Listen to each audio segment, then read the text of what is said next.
Aqui, Nilson Clava, a gente fala ao vivo na Globo News. Durante todo o debate, candidato, o senhor reafirmou aquela estratégia inicial, que era da adoção de um voto útil já no primeiro turno, contra a polarização PT e Jair Bolsonaro do PSL. Mas mesmo adotando essa estratégia, há uma estagnação nas pesquisas. Eu queria saber do senhor, o senhor acha que o debate é suficiente para mudar esse cenário que as pesquisas têm mostrado nos últimos dias?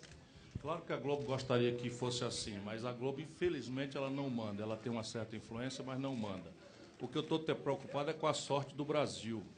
O meu país está caminhando para um precipício e a minha vida dada a esse país me pede, me recomenda que eu, com toda a minha serenidade, minha tranquilidade, mas com toda a minha força moral, eu peço ao brasileiro que vote, pense muito antes de votar num despreparado que representa os interesses mais subalternos do baronato brasileiro e um antipetismo que perdeu a condição política de nos proteger disso. Isso é só uma tese que me faz afirmar isso, porque confio no povo brasileiro.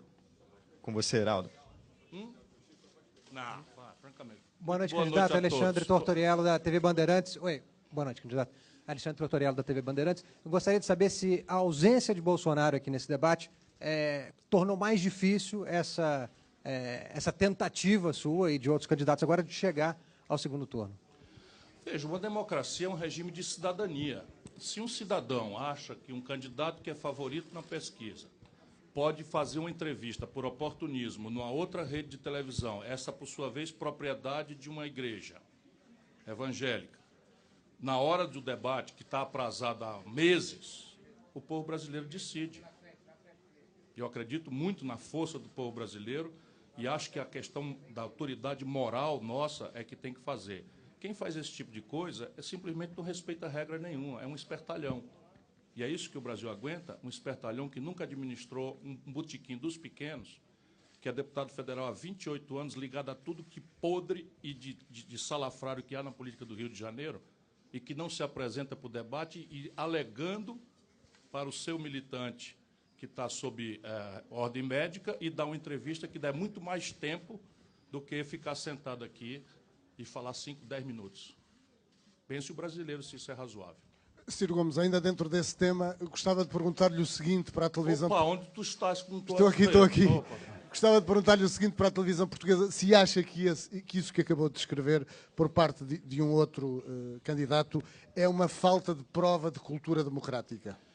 É uma falta de prova de cultura democrática, é uma prova, demonstração, é flagrante, e o Bolsonaro é um fascista. Quer dizer, a comunidade internacional sabe com mais clareza, porque a imprensa mundial costuma ajudar o povo a entender essas coisas, enquanto aqui a nossa, por regra, está mancomunada com esse interesse do baronato. Candidato, Gabriel Barreira, do G1, o senhor falou várias vezes já que o Jair Bolsonaro representa um risco à democracia, tem um livro recente, um best-seller, Como as Democracias Morrem, que é sobre isso, e um dos antídotos apontados pelos autores é alianças até de partidos que não convergem em vários assuntos para impedir uma candidatura autoritária. Por que isso não aconteceu e por que essa ameaça se mantém se alguns partidos e algumas candidaturas não se coligaram? Porque o quadro político brasileiro bipolarizou-se a partir da redemocratização. E o Bolsonaro simplesmente substitui o PSDB nessa bipolarização e o antipetismo, justo ou não, o antipetismo aperfeiçoa isso, é só olhar as pesquisas. E o PT nunca quis conversar sobre nada nem sobre ninguém, ao contrário, o PT cultivou o Bolsonaro até hoje, achando de forma oportunista e eleitoreira que ele era o candidato mais fácil de vencer. Isto é o fato da vida nacional brasileira nesse momento. O Bolsonaro é produto do antipetismo, que, por sua vez, é produto das contradições do PT. Pronto? Muito obrigado, boa noite a todos. E, se não tiverem candidato ainda, o número mais é um 12. Minuto, candidato, mais um minuto. Mais um minuto. Uma última... Não, posso Com licença. Viviane, da Rede TVT. O senhor foi um dos que criticou toda essa tensão que tem se tido nesse debate em torno do Bolsonaro. O senhor acha que teve tempo, ao longo dessa campanha, de mostrar as suas propostas? Tive sim. Claro que o tempo também a gente sabe como que se distribui no Brasil. E não foi ele que definiu as coisas. Eu tinha 38 segundos, o Bolsonaro tinha só 7.